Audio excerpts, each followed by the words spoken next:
बिस्मिल्लाहिर्रहमानिर्रहीम। शुरू अल्लाह के नाम से जो बड़ा मेहरबान और नहायत रहम करने वाला है। अस्सलाम वालेकुम तालबात, उम्मीद है कि आप सब खैरियत से होंगे। पिछली वीडियो में मैंने गज़ल नंबर 1 जो कि जमात नाहम की है और मीर तकी मीर इसके शायर थे, उसके 3 अशार की तशरीह आपके साथ शेयर की थी। आज मैं शेर नंबर 4 से इसकी तशरीह आपके साथ शेयर करूँगी और मफ़हूम भी।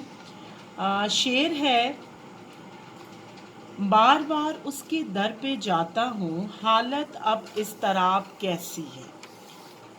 शायर इस शेर में कहते हैं कि मैं बार बार अपने महबूब के दरवाज़े पर जाता हूँ कि शायद उसका दीदार हो जाए, क्योंकि मेरे दिल की बेचैनी और बेकरारी बढ़ती जा रही है। क्योंकि बकौल गालिब हम हैं मुश्ताक और वो बेजार, या इलाही ये माजरा क्या है।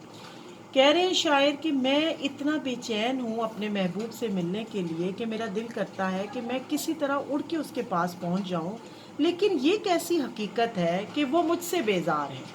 मैं उसके आगे अपने दिल का हाल कहने के लिए बार बार बेचैनी से अपने महबूब के दरवाज़े के चक्कर लगा रहा हूँ और अपने महबूब से अपने दिन के हालात, एहसासात और जज्बात बयान करना चाहता हूँ, और मुझे इससे मिले बगैर चैन भी नहीं आ रहा। मगर मेरा महबूब मेरे हालात से नावाकिफ़ है। मैं जब अपने महबूब के दर पर जाता हूँ और हाल दिल बयान करना चाहता हूँ तो शर्म मेरे आड़े आ जाती है और मैं कुछ कहे बगैर महबूब के दर यानी दरवाजे से वापस आ जाता हूँ, क्योंकि मैं सिर्फ़ और सिर्फ अपने महबूब की खुशी चाहता हूँ।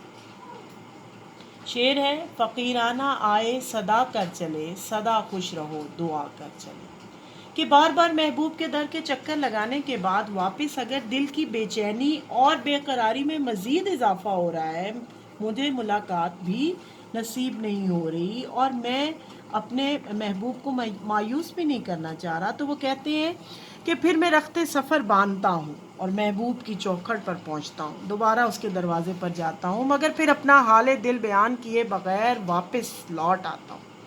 मेरा दिल एक अजीब किस्म की बेचैनी और बेकरारी में मुब्तला रहता है। शायर कहते हैं कि ऐसे महबूब से जो कि उससे मिलने के लिए बेचैन है और वो उतना ही बेजार है, मैं क्या करूं। इसलिए वो डरता है कि कहीं इसका महबूब उससे नाराज़ ही ना हो जाए और मेरे कुछ कहने पर मेरे महबूब की रुसवाई या बदनामी ही ना हो जाए। और इन्हीं बातों से डरते हुए वो महबूब से हाल दिल बयान किए बग़ैर बेकरारी और बेचैनी के साथ वापस आ जाते हैं। अगला शेर है कि मैं जो बोला कहा कि ये आवाज़ उसी खाना ख़राब की सी है। शायर कहते हैं कि मैं जब भी अपने दिल के हाथों मजबूर होकर अपने महबूब के दरवाज़े पर पहुंचा और सदा लगाई, आवाज़ लगाई, जब महबूब तक मेरी आवाज़ पहुंचती है तो मेरा महबूब कहता है, ये आवाज़ तो मेरे आशिक कैसी लगती है। यानी यहाँ शायर हरफ शिकायत लिए हुए अपने महबूब से कह रहे हैं कि मेरे महबूब को अब तो मेरी आवाज़ पहचानने में भी हिचकिचाहट महसूस हो रही है और मेरी आवाज़ सुनकर सोच में पड़ रहा है कि एक सूरत ऐसी भी हो सकती है कि जब वो मेरी आवाज़ पहचान कर भी अनजान बन जाए। यानी दो सूरतें, या तो उसे ये समझ ही नहीं आ रही कि ये मैं हूँ, या वो मेरी आवाज़ सुनने के बाद भी जान की अनजान बन रहा है कि मैं नहीं जानता ये कौन है, और हाल दिल जानने और समझने के बावजूद ऐसा जाहिर करता है जैसे वो कुछ नहीं जानता।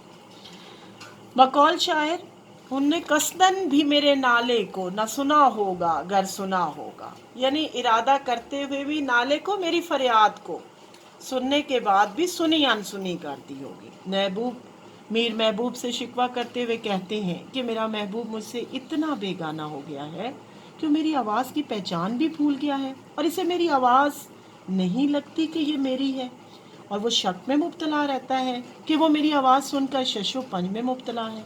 वो यकीन से नहीं कह सकता कि ये मेरी ही आवाज़ है। महबूब की यही बेयकीनी शायर के लिए परेशानी का बायस है, क्योंकि वो उसे नज़रअंदाज कर रहा है और वो परेशान है कि महबूब ऐसे क्यों कर रहा है। अगला शेर है मीर तकी मीर का, आतिशे गम में दिल भुना शायर देर से बू कबाब कैसी है। मीर तकी मीर का ये शेर हकीकत से बहुत दूर है। मीर ने अपनी शायरी में अपने गम की शिद्दत को बयान किया है। इस शेर में भी वो इसी शिद्दत का इजहार कर रहे हैं।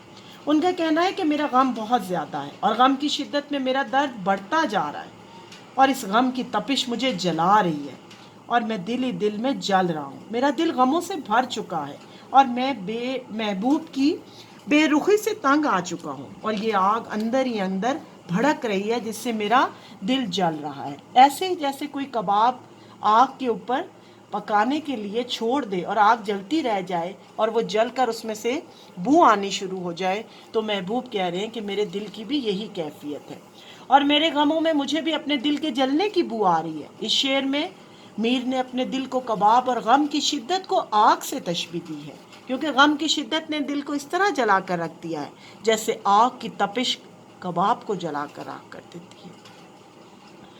آخری شعر ہے کہ میر ان نیم باز آنکھوں میں ساری مستی شراب کی سی ہے۔ اس شعر میں میر تقی میر کی غزل کا یہ مقطع ہے۔ مقطع کہتے ہیں شعر کے آخری شعر کو، غزل کے آخری شعر کو، جس میں شاعر اپنا تخلص استعمال کرتا ہے۔ اگر شاعر آخری شعر میں اپنا تخلص استعمال نہیں کرے گا تو وہ مقطع نہیں ہوگا بلکہ غزل کا آخری شعر ہوگا۔ اس شعر میں شاعر اپنے محبوب کی آنکھوں کی تعریف بیان کرتے ہوئے کہتے ہیں کہ میرے محبوب کی آنکھیں اتنی حسین اور خوبصورت ہیں کہ میرے محبوب کی ادھ کھلی اور آدھی بند آنکھوں کی خوبصورتی ایسی ہی ہے جیسے کوئی شراب کے نشے میں چور ہو۔ اس کی آنکھوں میں اس نشے کے اثرات ظاہر ہو کر آنکھوں کو اور نشیلا اور خوبصورت بنا رہے ہیں اور اس کے حسن میں اضافہ ہو رہا ہے۔ میر کہتے ہیں کہ لوگوں کو تو شراب پی کر نشے کی حالت کی وجہ سے اپنے آنکھوں میں ان کی مستی اور شوخی اور شرارت لاتے ہیں، مگر میرے محبوب کو اس کی ضرورت نہیں ہے، بلکہ اس کی تو آنکھیں ہیں ہی اتنی خوبصورت، قدرتی اور فطری طور پر اتنی دلکش اور مستی والی کہ جو اس کے حسن کو چار چاند لگا دیتی ہیں۔ طالبات، یہ تو تشریح تھی جو میں نے آپ کے ساتھ شیئر کی، اور آج جماعت نحم کی غزل نمبر 1 کے تمام اشعار کی تشریح جو ہے وہ مکمل ہو چکی ہے۔ اس کے بعد میں آپ کے ساتھ اسی غزل سے متعلقہ سوالات کے جوابات جو ہے وہ اگلی ویڈیو میں شیئر کروں گی۔ امید ہے کہ آپ اس کو ضرور پسند کریں گے، اور میری آپ سے یہ ریکویسٹ ہے کہ آپ اس چینل کو ضرور سبسکرائب کریں اور ساتھ ہی آئیکن بیل کو بھی ضرور دبائیے تاکہ آنے والی ویڈیو جو ہے اس سے متعلق آپ کو آگاہی ہو سکے۔